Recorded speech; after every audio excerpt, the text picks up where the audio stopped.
Salut les amis, bienvenue sur ma chaîne BFX. Alors, ça fait un petit moment que j'en parle de cette présentation de cette moto. Alors, seuls les plus vieux connaissent, les plus jeunes vont dire mais qu'est-ce que c'est que cet ovni? Alors le tableau de bord, pour les connaisseurs, vont reconnaître que le tableau de bord de chez Yamaha, alors complet, comme un compteur de voiture, complet, avec toutes les infos. C'est un Yamaha 1000 GTS. Alors comme je vous dis, les plus vieux connaissent cette moto. Alors c'est une moto qui est sortie, celle-ci est de 1993. Alors elle n'est pas dans son coloris d'origine, puisque d'origine elle est vert anglais. C'était les couleurs d'époque, mais là je trouve que ça lui va super bien, le blanc. Et la particularité de cette moto, c'est la fourche. Je ne sais pas comment on dit, une monofourche, un monobras.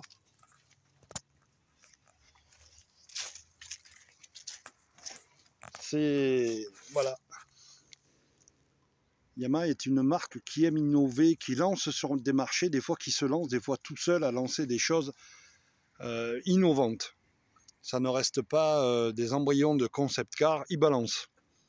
Vous avez dernièrement là le 900 de 3 cylindres là avec la double fourche devant. Je sais plus comment ça s'appelle, mais toutes les personnes qui l'ont essayé ont tous dit que c'était une moto super sympa. Voilà, on va rester sur le 1000 GTS. Comme je vous disais, il est de 93. C'est une moto qui va avoir 30 ans cette année.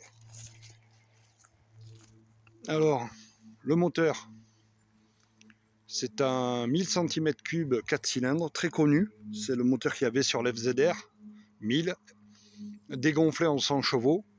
Un moteur bourré de couple, de douceur, comme tous les 4 cylindres. Et sur ce modèle-là, il n'y avait pas d'exup. Voilà, ils ont enlevé l'exup. Par contre, il y avait un catalytique parce que c'est un moteur injection.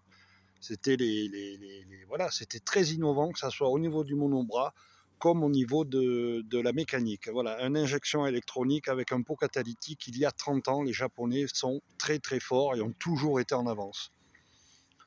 La moto fait 245 kg à peu près, mais malgré cet aspect physique un peu de lourdeur, c'est une moto qui se conduit très bien. C'est un GT, c'est pas une sportive. Ça avait une gueule assez futuriste.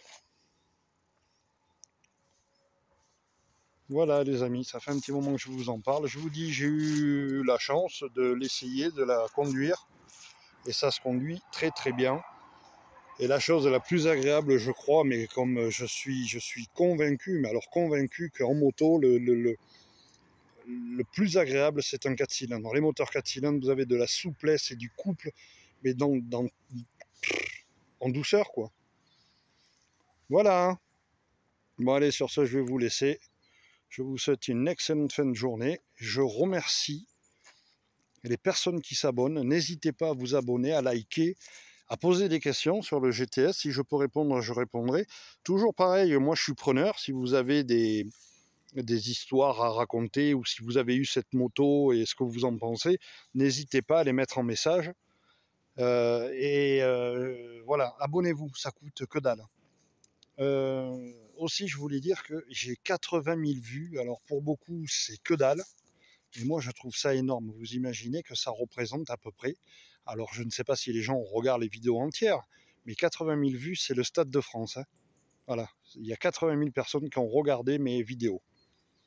Si ces 80 000 personnes pouvaient s'abonner, ça serait cool.